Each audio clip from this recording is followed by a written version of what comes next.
ନକ୍ସଲ ପ୍ରଭାବିତ ରାଜ୍ୟ ଛତିଶଗଡ଼ରେ ହଠାତ୍ ପୁନର୍ବାର ସକ୍ରିୟ ହୋଇଛନ୍ତି ମାଓବାଦୀ। ନକ୍ସଲମାନେ ସୁରକ୍ଷା ବାହିନୀ ଉପରେ ଆକ୍ରମଣକୁ ତୀବ୍ର କରିଛନ୍ତି।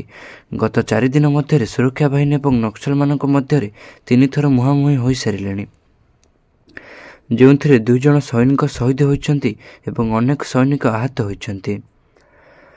17 ଡିସେମ୍ବର ରବିବାର ଦିନ ଘାଟରେ ସିଆର୍ପିଏଫ୍ ତରଫରୁ ସଚର୍ଚ୍ଚ ଅପରେସନ ଚାଲିଥିବା ସମୟରେ ହଠାତ୍ ଯବାନଙ୍କ ଉପରକୁ ଗୁଳି ଚାଳନ କରିଥିଲେ। ସୂଚନା ଅନୁସାରେ ରବିବାର ସକାଳ 7ଟାରେ ଜାଗରଗୁଣ୍ଡା ପୁଲିସ ଷ୍ଟେସନ ଅନ୍ତର୍ଗତ ବାର୍ଡର କ୍ୟାମ୍ପରୁ ସିଆର୍ପିଏଫ୍ର 165ତମ ବାଟାଲିୟନର କମ୍ପାନୀ ଉର୍ସାଗଲ ଅଭିମୁଖେ ଯାତ୍ରା ଆରମ୍ଭ କରିଥିଲା। ଅପରେସନ ସମୟରେ ନକ୍ସଲମାନଙ୍କ ସହିତ ଏକ ଏନକାଉଣ୍ଟର ହୋଇଥିଲା। ଏହି ଘଟଣାରେ ସିଆର୍ପିଏଫ୍ର 165 battalion sub inspector Sudhakar Reddy ଶହୀଦ ହୋଇଥିଲେ ଏବଂ କନେଷ୍ଟବଳ ରାମୁ ଗୁଳିରେ ଆହତ ହୋଇଛନ୍ତି। ଆହତ ସୈନିକଙ୍କୁ ପ୍ରାଥମିକ ଚିକିତ୍ସା ପରେ ହେଲିକପ୍ଟର ଯୋଗେ ରାୟପୁର ହସ୍ପିଟାଲକୁ ପଠାଯାଉଛି।